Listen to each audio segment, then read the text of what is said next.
Only remembered, only remembered, only remembered for what we have done.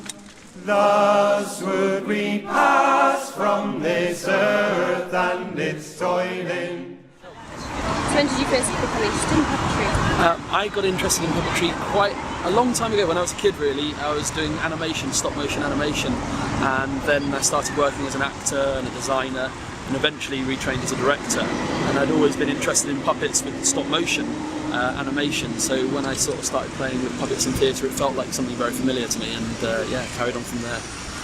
So when did you decide to get involved with Warhorse? I saw Warhorse in 2009, Yeah. and I came along, saw it at the New London Theatre in Covent Garden, and was blown away by it. And I knew then that I had to get involved with it. It wasn't until 2012 that I actually got a job on it as a puppetry assistant, and I've been with it ever since.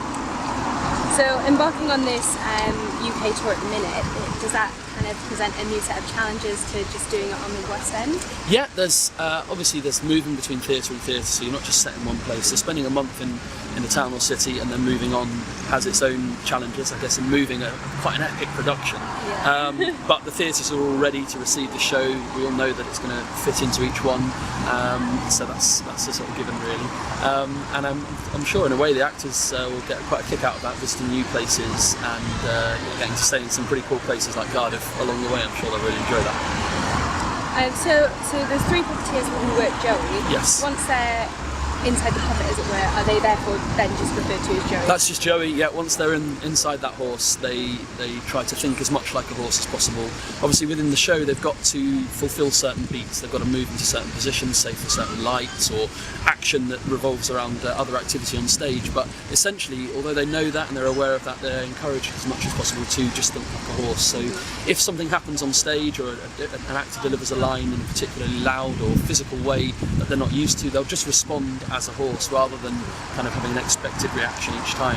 They'll listen to what's going on around them and react accordingly, which is sometimes quite fun for the actors. It means that they actually feel like they're working alongside an animal, which is much more exciting for everybody, I think.